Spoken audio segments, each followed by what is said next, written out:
Ok, ok.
¿Sí se me escuchó bien?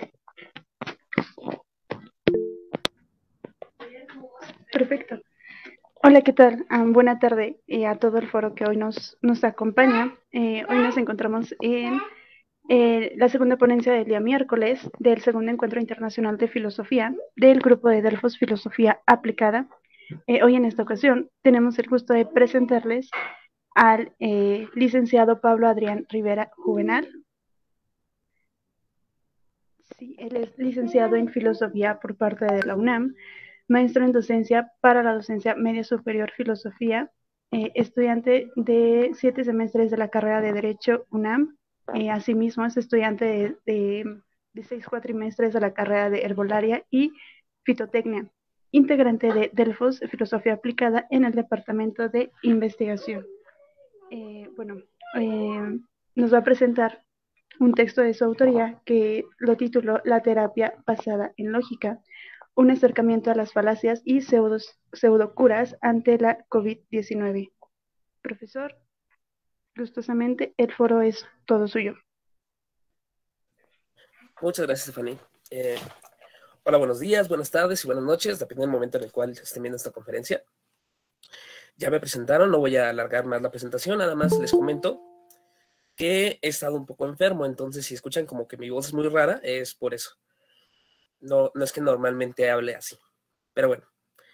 Voy a compartir pantalla, una presentación, y la vamos a ir revisando. Me avisan cuando se logre ver la presentación, por favor.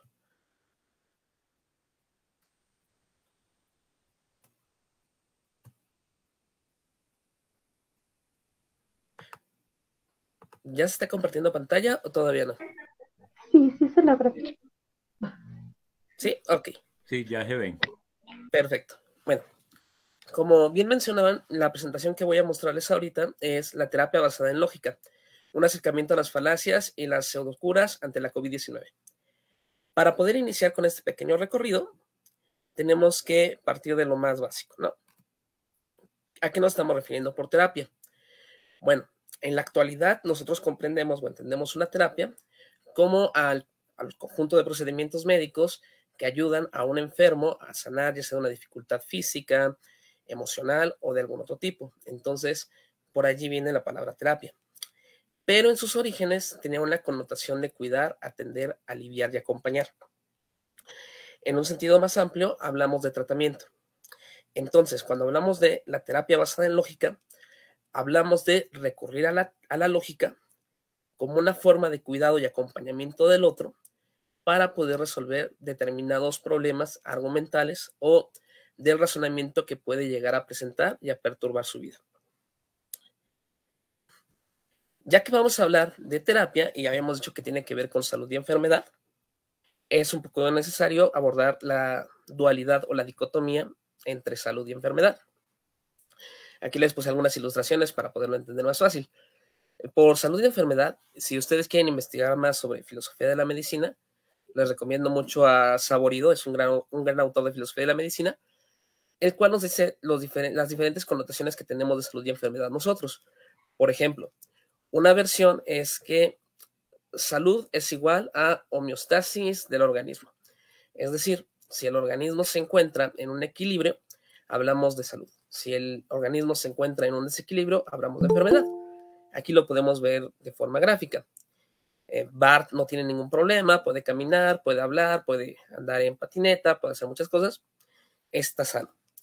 Mientras que Josele no puede porque está mareado, tiene náuseas y demás.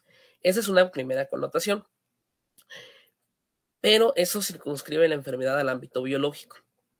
¿Cuál es el problema de circunscribir la enfermedad y la salud al ámbito biológico? Que muchas enfermedades o padecimientos psicológicos no se podrían explicar. Por tanto, hay otra propuesta que señala que la enfermedad y la salud no solamente implica la homeostasis física, sino que también implica otro tipo de elementos o criterios como su integración con el ambiente social, como la capacidad del individuo de poder desarrollarse en un ecosistema, o inclusive se ha llegado a señalar que la salud y la enfermedad puede ser una cuestión social. ¿En qué sentido hablamos de una cuestión social? Este es un ejemplo muy controvertido, no creo para nada en él, pero en algún momento de la historia se presentó y se sigue presentando, lo cual es muy lamentable. En el siglo pasado y todavía, a la homosexualidad se le ha considerado en muchos sectores como una enfermedad. Para nada lo es, no hay un registro biológico que señale que sea así, ni mucho menos, pero socialmente fue tratada como una enfermedad. Si la homosexualidad es una enfermedad, entonces puede haber un tratamiento.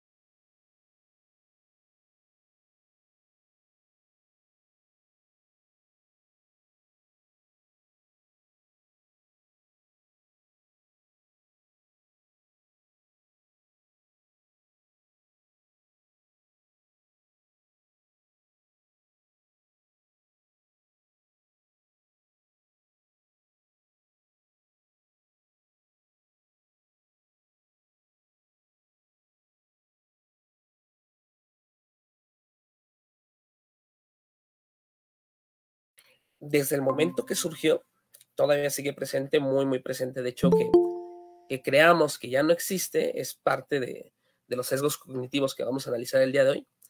Pero desde el momento que surgió la COVID-19, fue acompañado de un conjunto de pseudocuras, es decir, tratamientos o implementaciones médicas que no tenían una relación directa con la enfermedad, pero que las personas empezaron a utilizar para curarse. Las podemos dividir en tres tipos, estas clases de pseudocuras. Por una parte tenemos la negación, minimización. ¿Cuáles son los efectos de esta cura? Simplemente decir que la COVID no existe, que fue un mito, que fue una paranoia del gobierno, que fue una invención de los reptilianos o demás, y por tanto no te tienes que preocupar. Hay muchos videos en internet de personas hablando de esto, artistas mexicanos explicando que son mentiras, que era para meterte un chip, demás, no voy a indagar más aquí. También tenemos la minimización, la cual dice que la COVID sí existe, pero que es una gripita, que es algo que se pasa prácticamente con un paracetamol y ya, ¿ok? Entonces, este es el primer tipo de pseudocura, decir que no tienes que hacer nada porque no existe, o que no tienes que hacer nada porque el daño es mínimo. ¿Cuáles son los efectos de tener este tipo de pensamiento? Lo vimos al principio de la pandemia. Sobrecupo en hospitales, problemas de desabasto de oxígeno y muchas otras consecuencias negativas. El segundo tipo de pseudocura que podemos poner es extrapolación de la información. Es decir, yo escucho o me cuentan algo de cómo se puede curar una enfermedad y lo extrapolo, lo exagero a un grado sumo, en el cual yo pienso que si lo hago de cierta forma, ya soy inmune a lo planteado. Por ejemplo, y esto aquí les puse esta la imagen para poderlo representar, en Estados Unidos principalmente, aunque fuera en otras partes del mundo, se llegó a mostrar que cloro, al ser un desinfectante, podía matar al 99% de los gérmenes y bacterias y virus. Y por tanto, extrapolamos la información y la gente empezó a hacer gárgaras con cloro, o empezó a hacer gárgaras con pinol, o empezó a hacer muchas de estas actividades, porque extrapolaron la información que recibieron, exagerándola a un grado muy fuerte para poderse curar. Ese es un sobreproblema. O también, bueno, ahorita lo revisamos. El tercer tipo de pseudocura que se puede presentar es la actitud positiva. Simplemente señalar que lo triste es igual a la enfermedad y por tanto, si estás triste, te vas a enfermar. Y por otro lado, si estás contento o estás feliz, te vas a curar. Te vas a curar porque las personas buenas y felices se curan. Ese también es un sesgo cognitivo, como pensar que las personas que son más guapas o más fuertes inercialmente son buenas. Este sesgo cognitivo también lo podemos ver en los héroes y villanos de las películas. El héroe siempre es guapo o es bello, el villano siempre es feo, tiene cualidades deformes. De estos tres tipos de pseudocuras que se pueden presentar o que pueden aparecer, aquí les puse algunas clasificación un poquito más detallada de ejemplos de este tipo de pseudocuras. La negación de la enfermedad total, simplemente decir que no existen, que te van a meter un chip, que te van a quitar el líquido de las rodillas o demás. Minimización de la enfermedad, es una gripe, te va a pasar rápido, a mi tío le dio y no le pasó nada, y demás. Ahora, en extrapolación de la información tenemos exposición al calor y la humedad. Se llegó a señalar que el calor y la humedad eran negativas para la COVID. Y por tanto las personas lo extrapolaron y dijeron, ok, si el calor y la humedad es negativo para la COVID, pues ¿dónde hay más calor y humedad que la playa? Entonces las personas empezaron a irse a la playa por salud, porque de esa forma se iban a proteger del virus. La Organización Mundial de la Salud dijo que eso totalmente es falso, que de hecho había una mayor exposición a contagios si se iban a las playas. También calor y humedad, empezaron a ponerse la secadora de pelo en todo el cuerpo, generando quemaduras de primer grado. Baños con agua caliente, casi hirviendo, para poder eliminar el virus. Y exposición al sol, prácticamente estar todo el día bajo el sol para eliminar el virus. Todo esto se demostró que no es verdad. ¿De dónde surgió esta pseudocura? Bueno, surge de la idea de que los virus, bacterias y demás a cierta temperatura son aniquilados. El problema es que tomar sol o tomar bebidas calientes no eleva la temperatura corporal al grado que puedas eliminar estos virus o estas bacterias. Entonces, no, es una pseudocura. También estaba la falacia de la inmunidad infantil, que decían que los infantes, al tener menos, bueno, al estar más jóvenes, tener mejores defensas, su contagio no era tan nocivo. Entonces, por medio de la falacia de Hoyle, es una falacia de manipulación de la estadística, se llegó a señalar o a mostrar que entonces para los niños no había problema con la COVID, que podían salir, podían jugar y demás. Sin embargo, esto no es tan cierto. Hubo muchísimas y sigue habiendo muchísimas deserciones de vidas infantiles por este tipo de pensamiento y también contagio de los niños a personas mayores y en situación de riesgo. Tomar exceso de agua. Se señaló que estar hidratado, tener una vida saludable era buena. Las personas empezaron a tomar agua cada 5 minutos para quitarse el virus. Bueno, medicina tradicional. No es que sea una pseudocura como tal. La medicina tradicional sí ayuda a prevenir los síntomas, a aliviar ciertos malestares, pero como tal no existe una receta de medicina tradicional, ni mexicana, ni china, ni mucho menos, para la COVID-19. Sí, para otras enfermedades, para la COVID-19 no existe.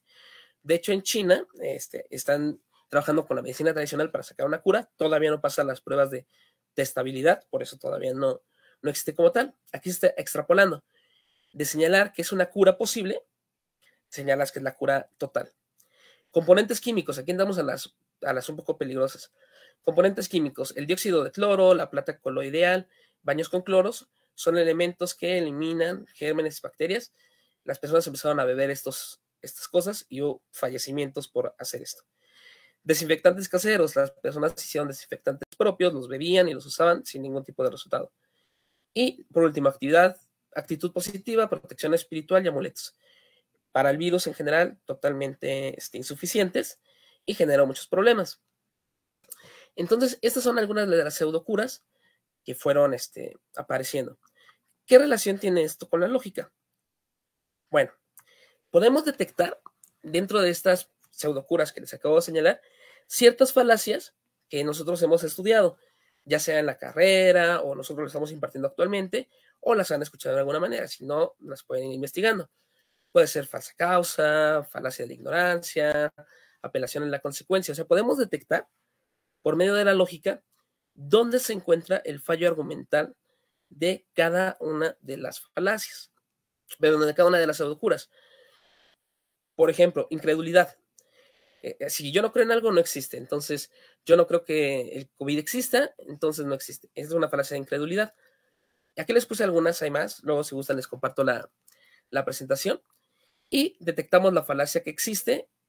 Y por tanto, al detectar la falacia que existe, ya tenemos el problema resuelto. Acabamos con las pseudocuras, acabamos con los problemas que podemos tener de contagios, acabamos con todo esto.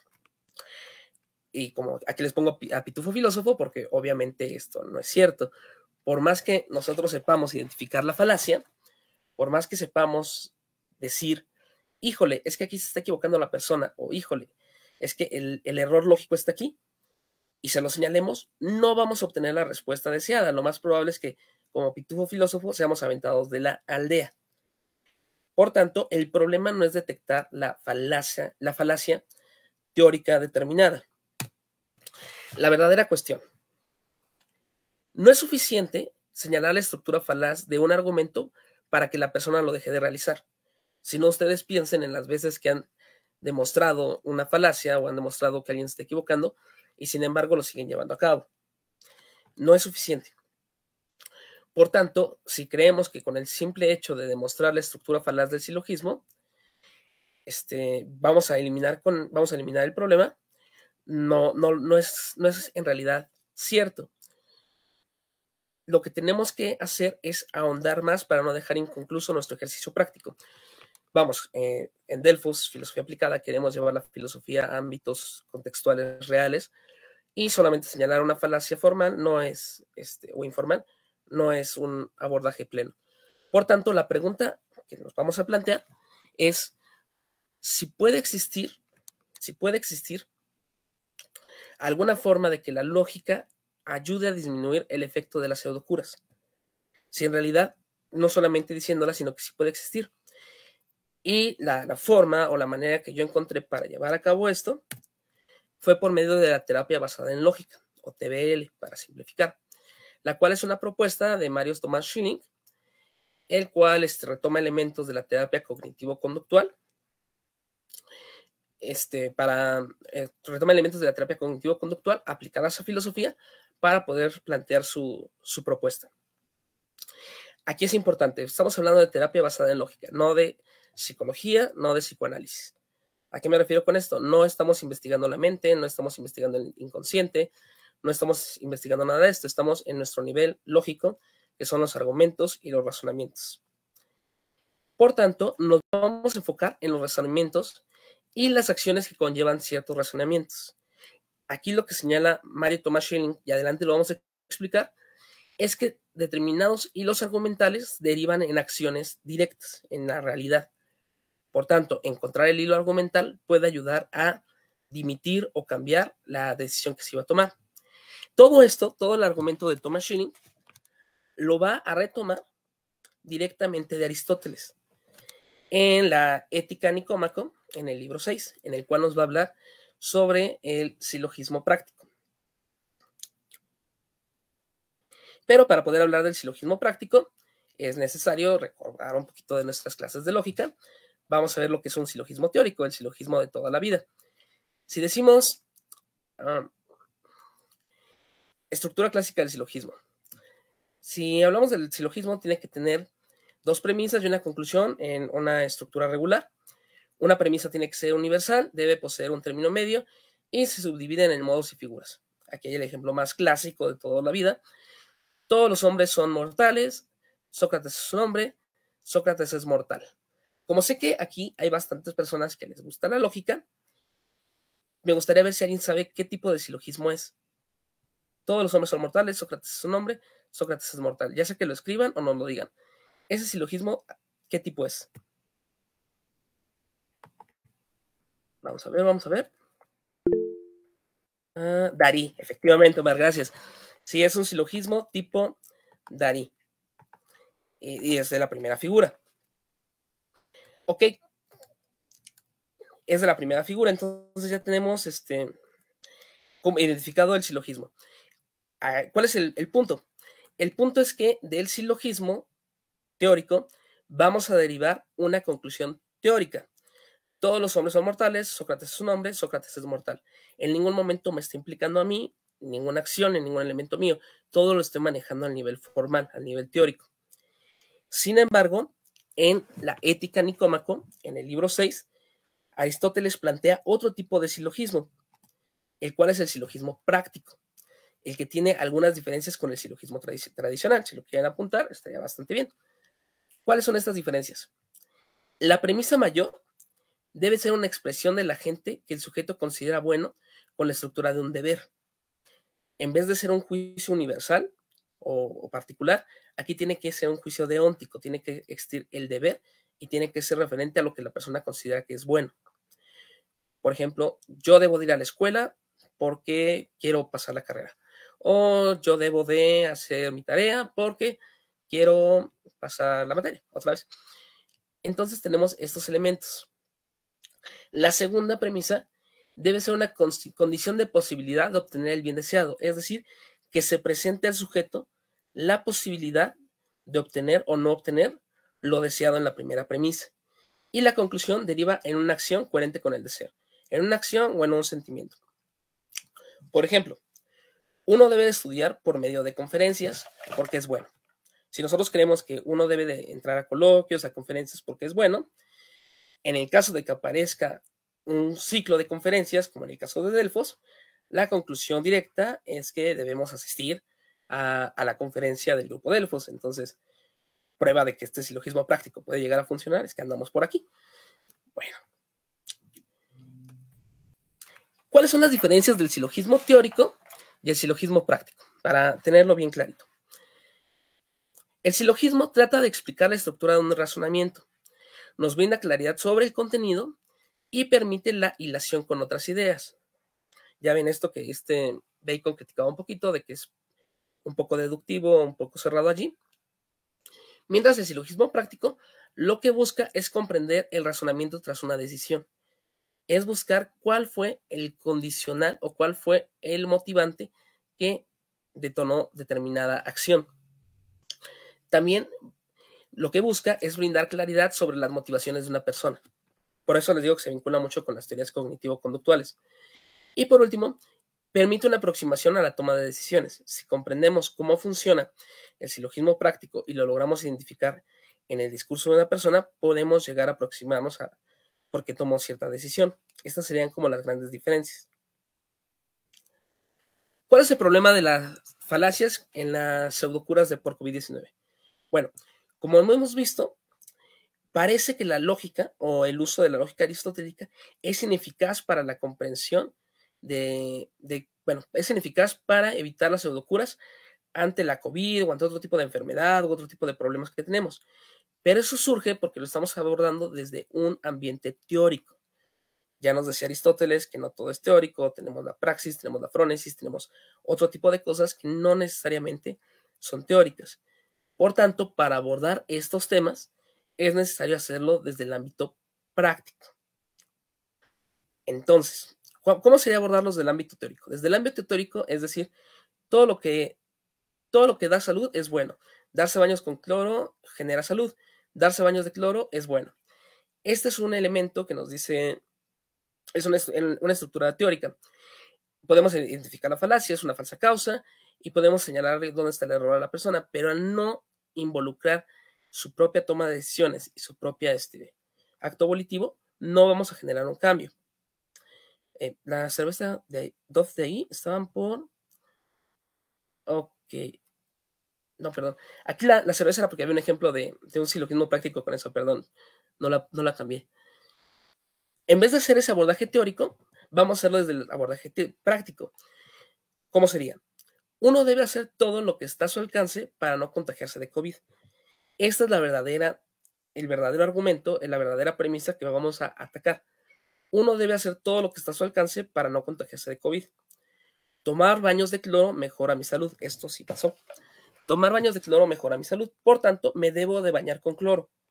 Aquí la conclusión es diferente a la otra. La otra era meramente teórica. Darse de baños de cloro es bueno. Podemos ver si es verdadero o falso. Pero en el silogismo práctico la consecuencia es directa. Es me debo de bañar con cloro. Y la gente va y se baña con cloro. Por tanto, tenemos que entender que el silogismo práctico deriva en una regla emocional o una regla conductual. Es decir, va a generar en la persona una emoción o una conducta. Para poder lidiar con esto, nos dice Schilling que hay que entender las falacias desde el sentido del silogismo práctico. Y por tanto, él va a adaptar los sesgos cognitivos en una estructura silogística y los construye como falacias prácticas. Las divide en las siguientes, para que las tengan ahí como anotaditas cuáles son las falacias del silogismo práctico. Muchas se vinculan con las falacias tradicionales, nada más con ciertos cambios. Vamos a ver, ¿cómo andamos de tiempo? Vamos bien. La primera falacia que podemos tener es exigir perfección de la vida. ¿Qué es esto? Es un tipo de motivación o es un tipo de pensamiento que tenemos los seres humanos que pensamos que todo nos tiene que salir perfecto, que todo nos tiene que ir bien. Por ejemplo, si yo entro a esta conferencia y pienso que van a entrar 300 personas y dentro de ellas van a estar las vacas sagradas de la UNAM y que lo van a ver y me van a felicitar y me van a dar una plaza, ese es un pensamiento de perfección de la vida. Si no llega a pasar eso, me voy a enojar, me voy a deprimir, me van a pasar cosas muy, muy, muy feas. Otro ejemplo, cuando una persona adquiere una pareja y ve en la otra persona la perfección, las mayores bondades, todas las cosas buenas, cuando no se cumple, la persona se enoja, se molesta, le reclama a la otra por no cumplir las expectativas que él mismo generó. Entonces, esta es una falacia. Luego, también tenemos el razonamiento exageradamente catastrófico. Aquí les puse a Bob Esponja en su cerebro, todo quemadito porque nos llega a pasar, en el cual una persona, no sé, pisa un charco en la calle y dice, no, ya ensucié mi zapato y mi pantalón, y ahora todo me va a ir mal en la vida y voy a perder mi empleo, y entonces empieza a sacar una concadenación de hechos tipo pendiente resbaladiza, en la cual cada vez todo va peor. Ese es otro tipo de pensamiento, una falacia práctica que puede surgir. Aquí lo repetí porque es muy catastrófico, no, perdón, porque se me pasó. Saltando en el carro, este es un ad populum adaptado. Aquí lo que dice es, si todo el mundo lo está haciendo, yo también lo tengo que hacer porque no me puedo quedar atrás. No puedo ser cobarde, no puedo ser tonto. Si todos lo hacen, yo lo hago. Podemos verlo en TikTok. Si la gente empieza a tragar miel congelada, yo lo tengo que hacer porque no me puedo quedar atrás o no puedo dejar de estar en la onda, en lo popular. Luego aquí tenemos no pueditis, lo puse en español, pero en inglés suena más bonito, que es constipación, y suena más bonito cuando estás constipado. Entonces, la no pueditis es un pensamiento disruptor negativo, que lo que hace es generarte no puedo, voy a fracasar, no lo voy a lograr, soy tonto, soy malo, etcétera, etcétera, etcétera. Lo podemos ver en muchas partes, ¿no? La manipulación. Aquí es pensar que cualquier cosa que están diciendo o te van a decir es para manipularte, hay una conspiración en tu contra, todo puede surgir para mal, todos se pueden atacar, entonces es como un pensamiento persecutorio. Y por último tenemos el pensamiento del mundo gira alrededor mío, que es pensar o creer que todo lo que pasa en el mundo, todo lo que ocurre, en realidad es por mí o es para mí. Entonces, no sé, mi compañero que me cae mal en el salón, de repente se está riendo y yo digo, maldito, te estás burlando de mí, me voy a vengar. Pero ni siquiera te está poniendo atención, ¿no? Está él en sus propias cosas, pero tú ya te hiciste la idea negativa. Entonces, estas son algunas falacias del silogismo práctico. Y también tenemos otras 3 falacias del silogismo práctico, pero estas ya se enfocan más hacia la información, que es la sobresimplificación de la realidad. Es decir, como queremos tener una realidad estructurada y una realidad en la cual nosotros somos los buenos, vamos a sobresimplificar la realidad al punto que se adapte a nuestro modelo mental. Ejemplo, ¿no? La Tierra es redonda y gira alrededor del Sol y muchas otras cosas. No, la Tierra es plana y me están engañando. Y ya. ¿Cuál es la prueba? Pues que todo el mundo me está diciendo que no, es sobresimplificar la realidad. O también me han dicho que tomar té es bueno, entonces el té cura todo. Y ya con esto estamos sobresimplificando la realidad. Esto lo vinculo mucho con herbolaria porque la herbolaria sí sirve, sí ayuda para bastantes tratamientos, pero no es la panacea, no es que lo vaya a curar todo.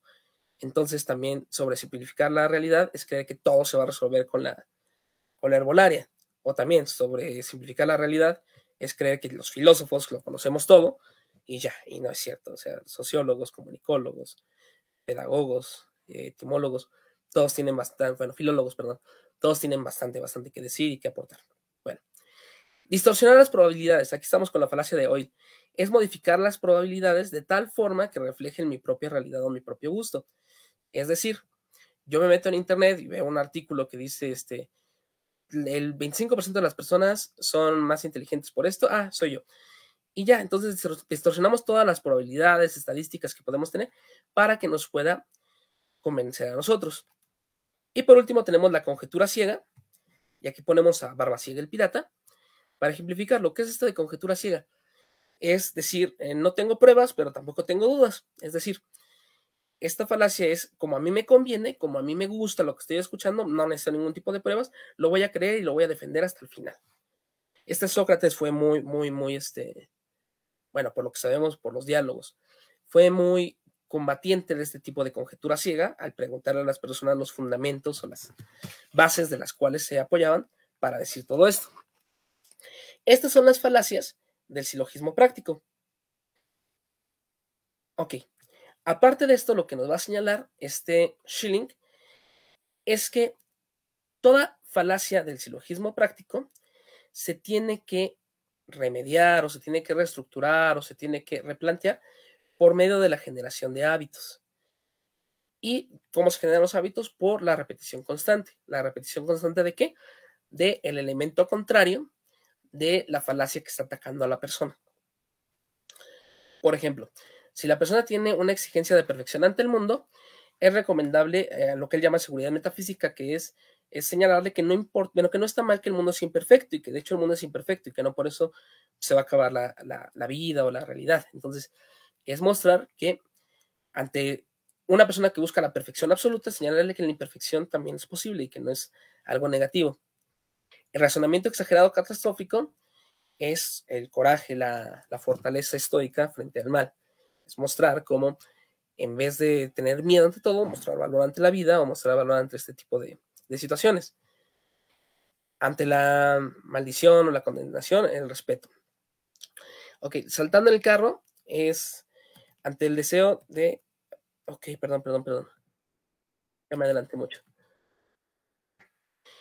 Saltando en el carro, ante el sentimiento de lo tengo que hacer porque tengo que ser de la autenticidad. Yo no soy muy partidario de este autor, pero si quieren pueden verlo desde el lado de Heidegger o lo pueden ver desde otro punto para demostrar a la persona que él mismo puede autorregularse o puede autobuscar su propia identidad. Sobre la manipulación, el empoderamiento. Si en la falacia del mundo gira alrededor mío, la empatía. Aquí podemos tomar a Levinas, a Dussel si gustan, o a otro autor para trabajar este tema de la empatía. El juicio simplificado, el buen juicio. La distorsión de las probabilidades, la evaluación de las posibilidades realmente. Y la conjetura ciega, esto es totalmente del pensamiento epistemológico, filosofía de la ciencia, la verificabilidad y la falsación de la información. Entonces, detectando la falacia, tenemos que generar o fomentar conductas constantes de algunas de estas cualidades que les acabo de señalar para generar el hábito que contrarreste la falacia argumental que tiene la persona en sí misma. Y la pregunta que alguno de ustedes quizás esté haciendo es, bueno, pues está muy padre, está interesante. Dije alguno, no todos, pero quizás algunos se lo esté preguntando. Pero lo que está diciendo ahora es, sí, pero si yo ahora qué hago. Ok. La propuesta de abordaje de Schilling a través de la lógica basada en terapia es recurrir a 6 etapas del tratamiento. Es recurrir a 6 etapas del tratamiento de la falacia, práctica. Vamos a revisar cada uno de ellos, lo vamos a ir explicando. Si se presta el momento, lo vamos a diferenciar con otro tipo de consultorías filosóficas, como la de Barrietos o la de Brenninfer. Vamos a ver cuál es la diferencia, pero vamos bien. Ok, el primer punto. El primer punto que nos señala Schilling es que hay que identificar el razonamiento emocional que está de fondo en el argumento verbal que está diciendo la persona. Es decir, encontrar la motivación que está detrás de lo que está diciendo. ¿Cómo lo podemos hacer? Bueno, esto es un poco más complicado de lo que es escribirlo. Lo tenemos que hacer a través del diálogo empático y la escucha activa. ¿Qué es esto de la escucha activa? De verdad, estar escuchando al otro sin estar esperando tu momento de hablar. Si quieren profundizar más en esto y cómo desarrollarlo, les recomiendo mucho a Levinas. Levinas lo trabaja bastante bien. O a Brenninfer si lo quieren en el mundo de las prácticas filosóficas. Ok, es la escucha activa y el diálogo empático, es decir, de verdad comprender y entender al otro. Para nosotros mismos como terapeutas lógicos, si lo queremos ver así, lo que tenemos que hacer es generar en nosotros mismos la empatía, generar conductas de empatía repetidamente y también quitarnos la propia falacia que todos tenemos de que el mundo gira alrededor mío. Es decir, cuando escucho al otro, cuando el otro me está planteando lo que está diciendo, de verdad darle un espacio para que se exprese y yo captarlo. Como dirían los nahuas, ya ven que hace rato tuvimos una presentación sobre esos temas, como dirían los nahuas, el filósofo es un espejo que nos permite reflejarnos, que nos permite vernos. Con esto vamos a encontrar los componentes emocionales del razonamiento. Ya que los encontramos, nos debemos de construir una forma clara para poder ser estudiado. Es decir, lo detectamos, lo entendemos y lo replanteamos de una forma que nuestro interlocutor pueda reconocer que es más o menos lo que le está diciendo. Un ejemplo de esto es el siguiente. Por ejemplo, después de hablar con un consultante, podemos identificar que la razón por la que fue a la playa en mitad de la pandemia es porque no le gusta estar encerrado y vio en internet que el calor es benéfico para pelear contra la COVID-19 y por tanto se fue a la playa. Bueno, entonces analizando las falacias prácticas que vimos, podemos ver que el motivante o la motivación que tenía la persona para irse a la playa es porque no le gusta estar triste. Vamos, ¿a quién le gusta estar triste? Entonces, el principal motivante es que quiere ser feliz. Y si se da cuenta que ir a la playa puede ser bueno para la COVID, pues va a ir a la playa. Ya tiene un motivo. Entonces, vamos a tomar el deseo de ser feliz. Y se lo podemos plantear. Entonces, le podemos decir, entonces tú decidiste ir a la playa porque querías ser feliz y viste que eso era bueno para la COVID. Y ya nos va a decir sí. Si nos dice que sí, podemos continuar. Si nos dice que no, hay que seguir dialogando hasta encontrar cuál es el motivante emocional que está de fondo. Ya que encontramos la motivación, la tenemos que estructurar con alguna de las falacias del silogismo práctico. Por ejemplo, este deseo de ser feliz lo podemos identificar con bueno, se pueden presentar más de una falacia se pueden presentar, pero hay que buscar la que está teniendo mayor peso. En el ejemplo presentado podemos ver que la falacia que está de fondo es exigir la perfección. ¿Por qué? ¿Por qué es esta falacia la que está de fondo en el ejemplo? Porque la persona lo que está diciendo es, a mí me gusta ser feliz y me gusta estar bien. El confinamiento no me permite ser feliz ni estar bien, entonces no es el mundo como yo quiero que sea. Como el mundo no es como yo quiero que sea, voy a hacer cualquier cosa necesaria para que el mundo sea como yo quiero que sea. Entonces, hay que pelear contra este sentimiento de exigir la perfección. Aparte de eso, tenemos la conjetura ciega. Es decir, ya que yo he decidido que quiero irme a la playa porque es mi mundo perfecto estar allá, cualquier información que me llegue la voy a tomar como válida, no importa el lugar donde venga, porque se alinea con lo que estoy pensando. Entonces, si escucho que ir a la playa es bueno, ok, ni siquiera me pongo a investigar o me pongo a analizar quién lo dijo, simplemente digo, ok, va, y lo sigo adelante. Piensen en todas las noticias falsas o en todas estas cosas que se comparten en Internet, simplemente porque hay un sesgo cognitivo de afirmación de las creencias de la propia persona. Entonces, aquí tenemos las dos falacias que están presentes. Lo recomendable va a ser entonces trabajar con la primera, que es el sentimiento de exigir la perfección del mundo. Entonces, el paso número 3, y aquí les pongo al buen Sócrates en caricatura, es refutar la falacia del razonamiento resultante. Muy bien, ya identificamos la falacia. Ahora, por medio del diálogo, vamos a demostrar por qué exigir que el mundo sea perfecto o exigir que el mundo sea como yo quiero, en realidad no tienen sentido o no se valida o no se comprueba como tú quisieras. No sé, por ejemplo, la persona dice, no, es que yo me quiero ir a la playa porque ya soy feliz, ya estoy bien. Y dices, bueno, es que no siempre las cosas van a ser como tú quieres que sean. O dime, ¿siempre las cosas son como tú quieres que sean? No, la mayoría de veces. La mayoría de veces es todas, no son todas. Bueno, entonces reconoces que hay momentos en los cuales no se dan las cosas como tú prefieres. No, ¿cuáles son esos momentos? Y ya podemos seguir ahondando y dialogando. El punto es llegar al estado en el cual el deseo de ir a la playa porque es lo necesario se demuestre que no es cierto, que no es que sea necesario ir a la playa, sino que es contingente, que puedes ir o no ir. Y por tanto hay una diferencia entre cómo queremos que sean las cosas y cómo son las cosas. Ya que tenemos esto, podemos irnos por la otra falacia. Ya refutamos, bueno, no, aquí no lo refutamos, pero explicamos cómo se puede llevar a cabo este proceso. El segundo elemento es, vamos a refutar la conjetura ciega. ¿Cómo lo vamos a hacer? Poniendo a prueba los argumentos, mostrando los riesgos de aceptar algo sin fundamentos. Es decir, ¿dónde lo viste? Lo vi en Internet. Entonces te crees todo lo que está en Internet.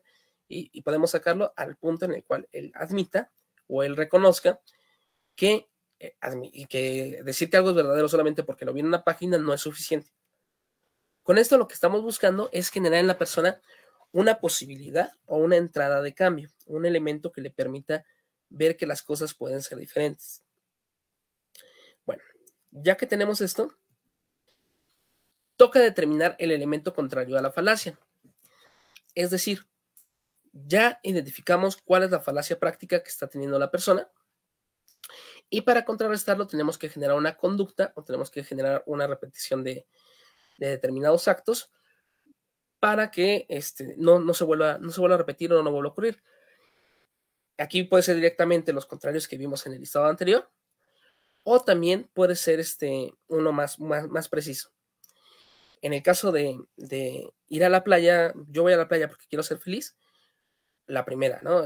Puede ser, no necesariamente para ir a la playa puede ser feliz, o no necesariamente estar triste es malo, no necesariamente estar aburrido es malo, no necesariamente estar melancólico es malo. Y podemos ir trabajándolo desde allí, mostrarle que ser feliz solamente es un espectro de todo el espectro, un aspecto de todo el espectro emocional que existe, y lo podemos ir manejando y trabajando. Ok. Y en lugar de aceptar ciegamente la información, podemos sugerirle las herramientas para juzgar mejor la información. Aquí podemos decirle, oye, ¿qué te parece si en vez de aceptar cualquier otra, te propones a buscar una noticia que busque lo contrario, o contrastar con fuentes confiables, u otras herramientas que le permitan fortalecer estos elementos? Muy bien, aquí viene ya un punto, ya casi terminando.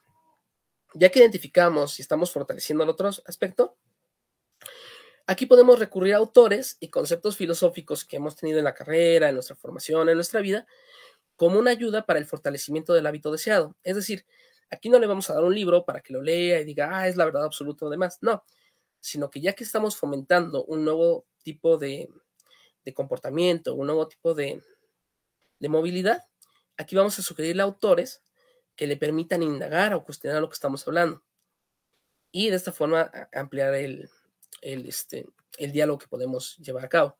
Por ejemplo, en el caso de la imperfección del mundo, la recomendación directa que yo podría hacer aquí es los estoicos, Séneca, Cicerón, todos esos autores que nos muestran cómo muchas cosas del mundo no dependen de nosotros, no las podemos controlar, y cómo, aunque el mundo sea malo, aunque el mundo sea doloroso, nosotros podemos permanecer fuertes ante él, podemos permanecer honorables ante ese tipo de cambios. O un ejemplo más sencillo, en el caso de los sesgos cognitivos de la información, podemos sugerir a Popper con su texto de La verdad manifiesta, conjeturas y refutaciones, una pequeña conferencia, o explicar en cómo funciona el método de falsación y llevarlo a cabo para poder ir contrarrestando y fortaleciendo este tipo de aspectos. Todo esto lo estamos haciendo para, bueno, ya desde la psicología cognitiva, todo esto lo estamos haciendo para construir un andamio cognitivo diferente al que poseía la persona para tomar una decisión con un resultado diferente que había tenido.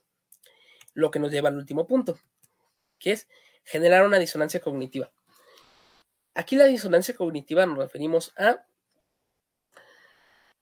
la persona pensaba algo y actuaba de cierta forma al principio de nuestra terapia basada en lógica.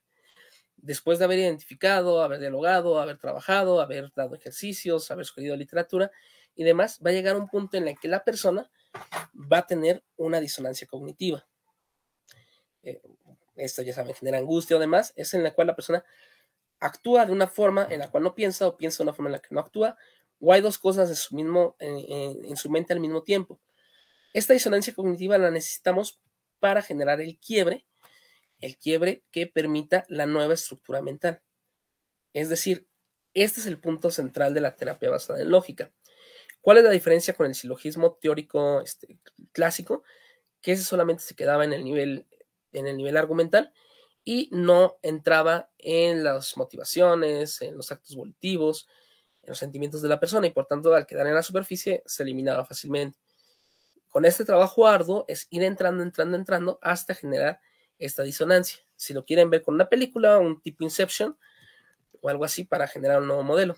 También esto se presenta bastante en educación. Veo que aquí hay muchos maestros, entonces el estudiante lleva determinado tipo de estructura cognitiva, le presentamos otra, entra en esta disonancia y genera una nueva estructura. Si quieren ahondarlo, esta estructura lo pueden tomar desde Ausubel, es un psicólogo educativo bastante bueno, pero nos lleva por allí. El punto central entonces es la disonancia cognitiva para generar la nueva estructura.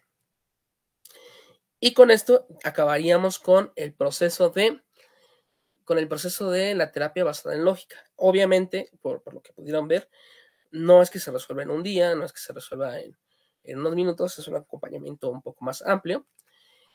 ¿Cuándo vamos a saber que se ha logrado? Cuando la persona ya haya cambiado su falacia práctica que tenía, o ya haya cambiado su pensamiento, o se sienta satisfecha, o demás. Y bueno, conclusión. El objetivo de la ponencia era mostrar un acercamiento por medio de la terapia basada en lógica a problemas de nuestro contexto, específicamente las falacias de las pseudocuras que se presentaron por la COVID-19. Ok, este era el objetivo, para eso explicamos lo que eran las pseudocuras, cómo se podían presentar y demás.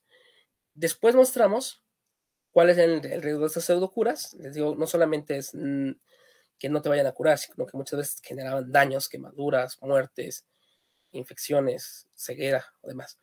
Bueno, después señalamos o mostramos la insuficiencia del tratamiento del silogismo teórico para su resolución, cómo abordarlo solamente desde el lado formal no es suficiente, y lo aterrizamos en el silogismo práctico, extraído directamente de la Ética Nicómaco en el libro 6 y apoyado con los planteamientos de Schilling para poder llevarlo a cabo. Y ya, lo aterrizamos concretamente en la lógica, en la terapia basada en lógica de Schilling, y cómo es que lo resuelve a través de 6 etapas.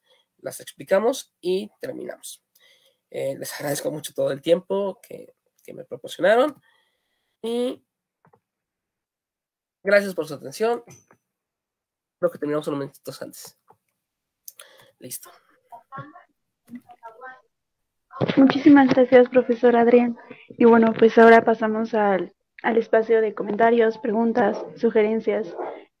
También invitamos al público que nos esté viendo por Facebook a mandarnos sus comentarios. Entonces, pueden ser por vía escrita, o si alguien gusta tomar la palabra. Me parece que Omar, ¿quieres hablar? Sí, hola. Hola, quería preguntarte ¿qué argumentos encuentras a favor de esta propuesta respecto de una, pues, digamos, de una propuesta propiamente cognitivo-conductual? En tanto que una buena parte de la susceptibilidad a estas curas, por ejemplo, en el caso del COVID, ¿no? En el caso particular del COVID, una buena, pues sí, hay una alta probabilidad, ¿no? De que caer ante este tipo de errores o de sesgos, pues se deba justamente a eso, a cuestiones psicológicas como el efecto Dunning-Kruger, las esferas, no me acuerdo ahorita cómo se llaman, las esferas de información, pero no me acuerdo el apellido de quien las propone, o por ejemplo el sesgo de confirmación, y otras, ¿no? Tú mencionabas también algunos sesgos cognitivos en presentación, entonces la pregunta es esa, ¿no? Porque en ambos casos puede haber terapia y en ambos casos puede haber acompañamiento, ¿no? Para enfrentar pues, este tipo de problemas y errores de razonamiento. Entonces, no sé si puedes abordar un poquito la pregunta, ¿no? O sea, ¿por qué escogeríamos esta terapia, digamos, basada en lógica y no la otra terapia que, según entiendo, hasta pueden ser transversales, ¿no? No son mutuamente excluyentes, pero parece ser que si uno requiere ayuda, de pronto tiene la tendencia a ir primero con el psicólogo, ¿no? Bueno, el caso ideal de que vaya con el psicólogo, ¿verdad? Porque también está el otro problema de que no siempre se va, pero... Muy bien. Muchas gracias, Omar. Es una muy buena pregunta. Vamos a revisarla por partes. Primero, como tú señalas, no son excluyentes, son totalmente complementarias. Desde el lado de desde el lado de la filosofía, la principal razón que yo otorgo es que nosotros como filósofos también podemos intervenir en este tipo de acontecimientos, además del psicólogo. Entonces, esto nos permite a nosotros tener un alcance práctico directamente en la realidad. Ahora, un consultante, ¿por qué iría con nosotros y no con un psicólogo? La principal razón o el principal motivante es que nosotros, o al menos en teoría, sabemos lógica. Y como sabemos lógica, sabemos la estructura argumental y los hilos de razonamiento que podemos desarrollar. Entonces nos encontramos capacitados para localizar este tipo de falacias y poderlas contrarrestar. Por último, La terapia basada en lógica tiene la gran ventaja de que al manejarse en un nivel argumental, no estamos señalando salud o enfermedad. Aquí solamente estamos señalando errores, errores de razonamiento. Por tanto, hay mayor libertad, mayor expresión y mayor capacidad de diálogo con el otro. Aquí no se está buscando una respuesta correcta o incorrecta, sino que a través del diálogo se encuentran los errores del pensamiento que podemos tener tanto el consultante como el consultor.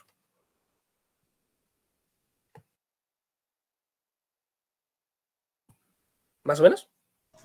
Vale, sí, entonces en este caso es como, es como esto que hace Daniel Kahneman, ¿no? Bueno, lo que hace Daniel Kahneman, ¿no? En pensar lento, pensar despacio, no, siempre invierto, la verdad no estoy seguro de si es primero, bueno, donde muestra como la estructura de los razonamientos que nos llevan a sesgos, justamente con esa intención, ¿no? O con esa motivación de enfrentar los problemas que devienen de ellos. Nada más que creo que más bien la propuesta de él también toma sesgos que provienen de la malinterpretación de información estadística, que no es propiamente lógica, pero se asocia, ¿no?, con el modelo estándar de la racionalidad. Por eso ya iría un poquito por ahí, ¿no? Como una especie de acompañamiento correctivo y preventivo. Sí, iría por allí. Y la diferencia que tendría con otro tipo de consultoría filosófica es que esta se apoya bastante en la lógica. Las otras son un poquito más libres, al quedarse con la lógica es un poquito más estructurada. En este caso era la lógica de Aristóteles, ¿no? Bueno, la silogística. ¿Has visto algún ejemplo con otros modelos de lógica, como formales o argumentación, por ejemplo, como Tolin, ese tipo de cosas? Fíjate que no. Hay otro modelo, esta ya es lógica deóntica, que es el modelo de lógica de la preferencia social, pero no, con otros filósofos no lo he visto. Okay. Es un área de oportunidad, ¿no? Por ahí. Sí, de hecho. Bueno, gracias. Gracias a ti. Muchísimas gracias, Omar, por tu aportación, y gracias, profesor, por la respuesta. Acá nos escribe Martín Sánchez. Es una pregunta. ¿Con esto se fortalece la medicina alópata o científica y pone en evidencia a las terapias alternativas? Muchas gracias, Martín. Es una muy buena pregunta, ¿no? Primero vamos por partes. Medicina alópata. La medicina alópata es la medicina tradicional, la que todos nosotros manejamos cuando vamos al doctor y demás. Y en contraposición tenemos la medicina homeópata, o como tú bien señalas, las medicinas alternativas. Por medicinas alternativas hablamos de homeopatía, medicina china, herbolaria, curación cuántica, curación con cuarzos, flores de Bach, etcétera. Muy bien. Ahora, sí, fortalece porque evita estos sesgos cognitivos, evita creer que porque me conviene, porque voy a ser feliz, lo voy a llevar a cabo. Yo lo único que pondría aquí un poquito fuera de la ecuación sería a la herbolaria, porque la herbolaria sí tiene un funcionamiento, sí es aplicable, nada más la circunscribe, la limita, ¿ok? No es que con las hierbas te puedas curar todo, la limita un campo muy específico, y no es que cualquier hierba te pueda curar, porque también te puedes intoxicar por andarte metiendo hierbas que piensas que es una cosa y es otra. Pero sí, efectivamente, esto fortalece la medicina alópata y pone en evidencia las teorías alternativas, en tanto no tienen un fundamento con evidencia y falseación de fondo.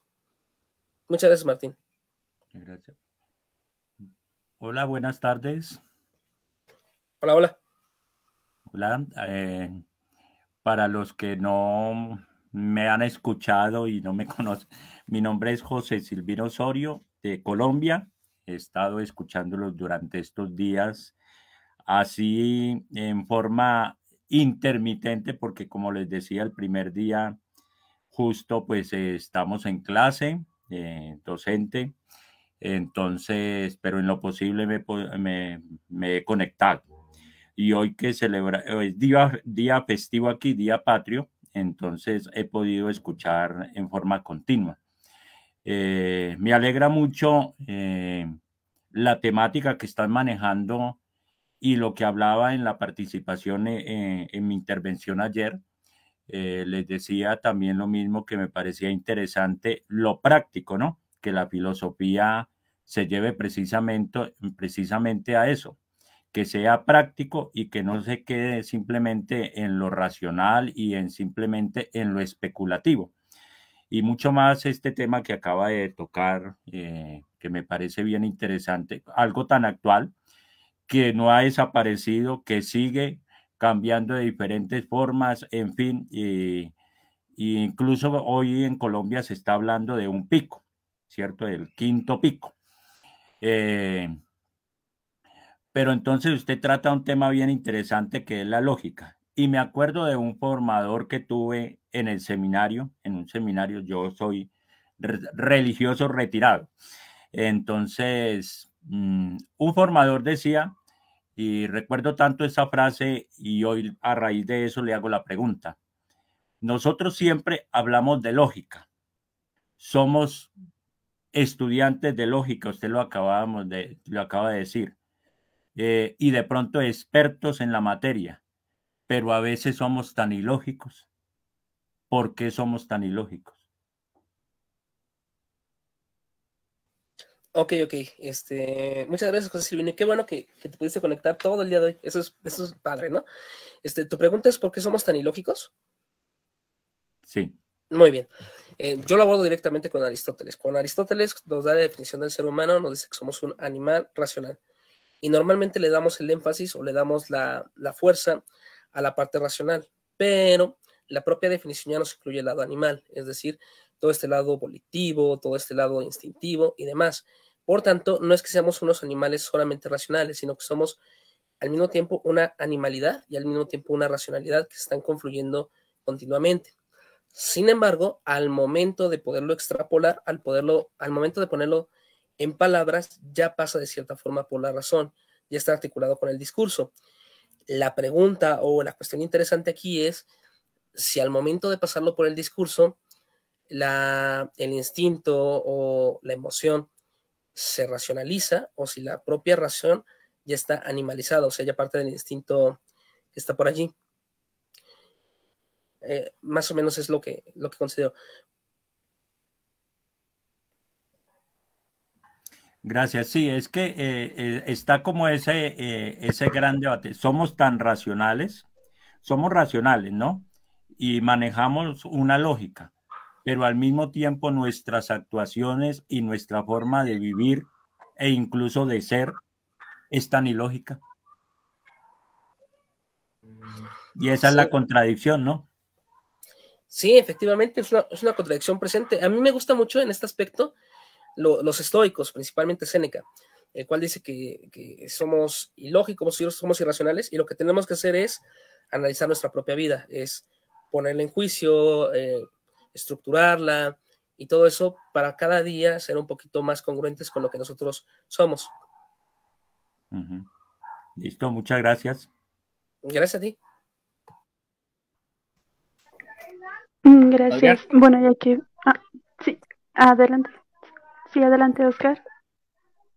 Hola, Adrián.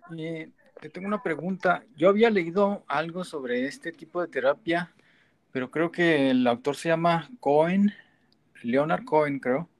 Es norteamericano. Entonces mi pregunta es si lo conoces y si hay una diferencia entre este autor y aquel otro. Muchas gracias, Oscar. Sí, Leonard Cohen es el maestro directo de Schilling, de Thomas Schilling. Es directamente el maestro. Sí, lo que está planteando Cohen es la terapia conductivo-conductual y tiene ciertos elementos. ¿Cuál es la diferencia que tiene con Schilling? Que Schilling ya lo aterriza directamente en la lógica aristotélica. Ok. Sí, pero es el maestro directo, línea directa. Muy bien. Bueno, gracias. Gracias a ti. Bueno, y aquí retomando un poco el comentario de Martín Sánchez, nos dice, no podemos ir racionalizando el mundo, no seríamos humanos. Y bueno, posteriormente Omar Solís nos comparte, otra posible respuesta es la que dio antier la doctora Karen González en su conferencia sobre psicología cognitiva, donde el razonamiento heurístico parece formar parte de la racionalidad. A lo que, bueno, Martín Sánchez responde racionalidad limitada.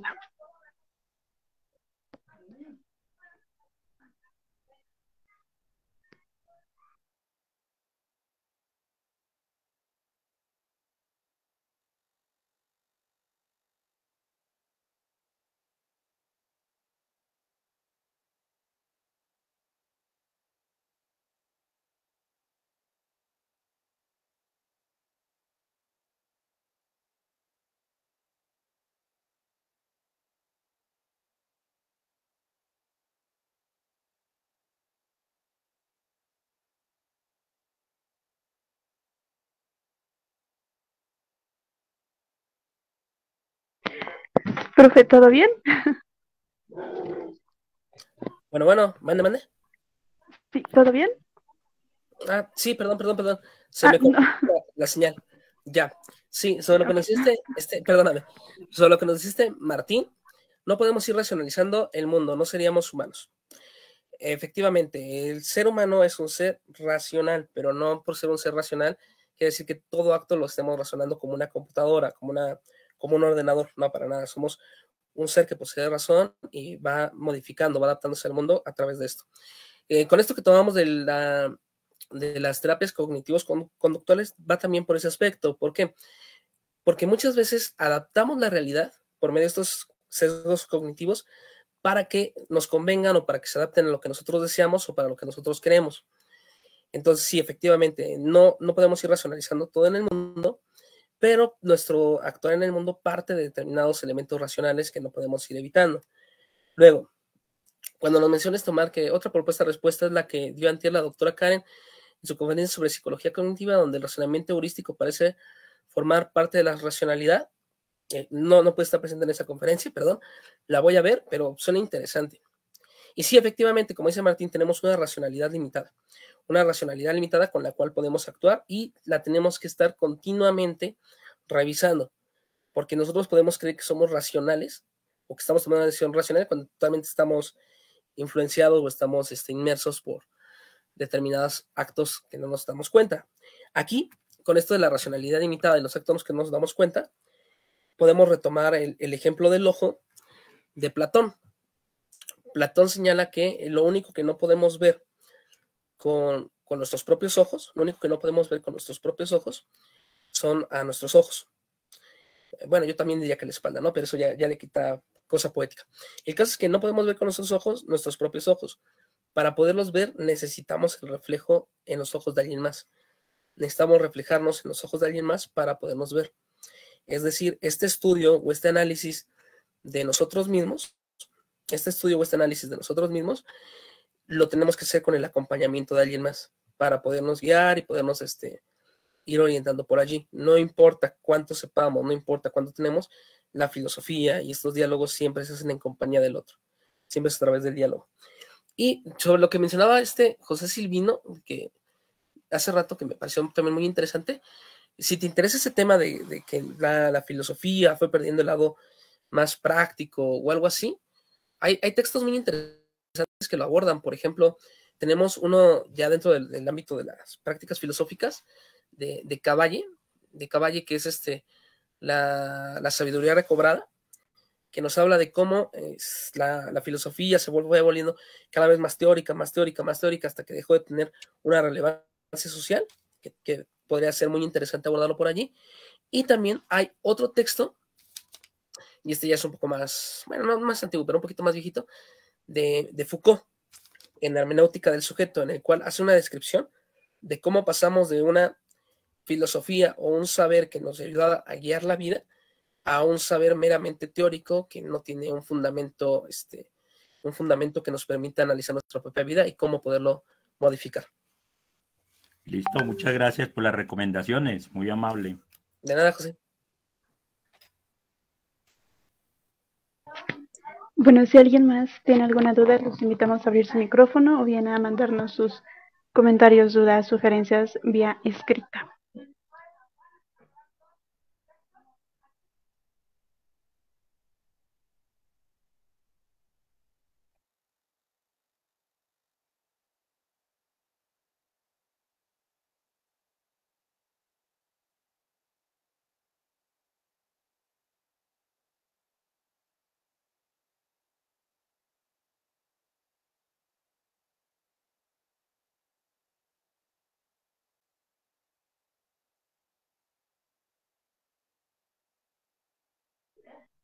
Yo creo que por el momento no. También he estado revisando si había comentarios en Facebook, pero me comentan y también observo que no. No hay. Bueno, pues yo creo que por el momento sería todo, profesor. Yo le agradezco muchísimo, yo y el grupo. A todos los del foro les agradecemos su presencia, sus participaciones. Y pues bueno, los esperamos en la siguiente mesa, que va a ser a las 4 de la tarde, me parece. Sí, está programada para las 4. Ok, y bueno, pues nada más para anunciar que será vía Zoom. Y en un momento les será enviado el link para que puedan acceder también a la siguiente ponencia. Ok, muchas gracias. Muchas gracias a todos. Gracias Bueno, a usted, muchas profesor. gracias. Feliz tarde. Chao. Gracias igualmente, hasta luego. Ah, no olviden registrarse en el formato, por favor.